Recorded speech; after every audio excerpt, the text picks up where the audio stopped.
floor to the representative of Greece. Thank you. Thank you, Madam President. As we celebrate the International Day on Women in Diplomacy, I salute you, all other female colleagues around the table, sitting in this room and beyond, for the tireless effort, commitment, dedication, and cooperation. I would also like to particularly thank SRSG Hannah Tete for her detailed briefing, and to excuse myself for not being able to be here at the beginning of the meeting to listen to her directly. Madam President, since our last meeting, the situation in Libya has been marked by an escalation of violence in Tripoli, with reports of intense fighting with heavy weaponry in densely populated areas, as well as disturbing reports of civilian casualties and destruction, followed by massive public protest. This Council expressed its deep concern over these violence incidents and called on all parties to protect civilians from violence and to hold those responsible accountable. The risk of new hostilities is non-negligible because the underlying drivers of conflict are not yet resolved. Greece welcomes the critical and constructive involvement of UNSMIL and the SRSG in the de-escalation of tensions. We sincerely hope that the atmosphere of high tensions is diffused and that the situation of chaos, once an ominous possibility, will be averted.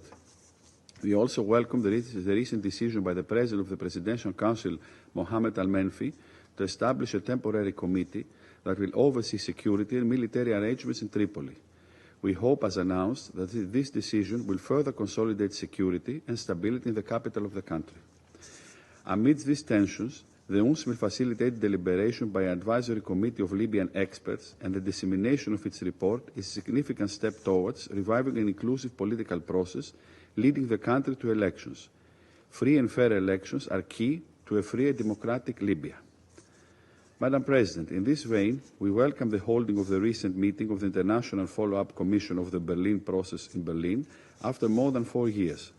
Gathering international support for UNSMIL efforts to facilitate the political process is crucial. Equally crucial is the expansion of the format of the meeting without intentional exclusions in order to include neighboring countries and interested parties that contribute positively to the political process in Libya. All the more since there are current efforts aiming at furthering Greece's relations with Libya on all aspects of bilateral economic, energy and political cooperation. For our part, we are ready to engage in a fruitful dialogue to address all issues with our Libyan interlocutors, and we count on the productive stance and the declared intentions to also engage in dialogue on all issues of common interest, including maritime zones delimitation. Counterproductive statements or actions obviously move to the opposite direction. The last thing we need right now is another source of tension in our region in these turbulent times. Madam President, we urge UNSMIL to engage with relevant stakeholders on all critical challenges relating to the political process, and we call on all parties to support fully UNSMIL's mediation and good offices efforts. We should collectively push all key Libyan players to engage with the United Nations in order to make progress on the political process. After all, the mission plays a key role in promoting peace and fostering an inclusive political process towards a better future for Libya. In parallel, an agreement on a balanced and unified budget with strong oversight mechanism remains equally important. Libya's economic governance cannot be exercised effectively without the transparent and equitable uses of resources for the benefit of the Libyan people. As the security situation remains fragile, the need for the withdrawal of all foreign forces, regular and irregular, as well as mercenary for the Libyan soil, becomes even more evident. The present is not conducive to stability and the advancements of the political process in Libya.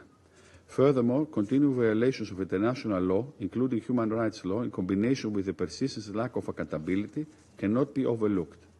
A reformed criminal justice system, ensuring the rights of detainees and holding the perpetrators of violations accountable is essential for Libya's future. Another recent decision by the President of the Presidential Council to establish a temporary human rights committee with the participation of UNSMIL to monitor conditions in prisons and combat extrajudicial detentions and abuses is also a welcoming development. Madam President, Libya's stability is crucial for the control of migration flows, an issue that remains important for the EU and especially its members with maritime borders in the Mediterranean.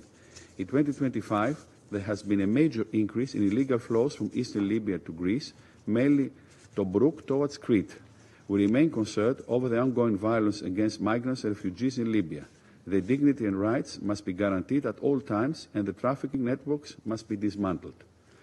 Madam President, the implementation of the Council's decision on sanctions remains a challenge, particularly when it comes to the implementation of the UN arms embargo in Libya through the EU Operation Irini. We must acknowledge that the operation is striving to fulfill its mandate. As reflected in the last UN Panels of Experts report, there have been incidents of repeated and persistent, even aggressive refusals to allow for the inspection of ships suspected of violating the arms embargo. Greece welcomes the renewal of Resolution 2292, as amended by Resolution 2733, albeit only for 6 months, and will support all actions conducive to strengthening the effectiveness of the arms embargo on Libya. The recent clashes in the capital are a testament to how elusive the implementation remains. Madam President, in closing, let me stress that Greece, as a neighbouring country, fully supports Libya's sovereignty, independence and territorial integrity. A strong and prosperous country, worthy of the proud Libyan people, where the rule of law is respected. A unified country, free from any form of foreign interference, and with the respect of international law, including the law of the sea. A stable country for the entire region. We sincerely thank Ms. Tete and her team for the work since taking office, as well as all staff on UNSMIL for the continued dedicated efforts towards peace and prosperity, a destination which can only be reached through dialogue. I thank you. I thank the representative of Greece for his statement, and I give the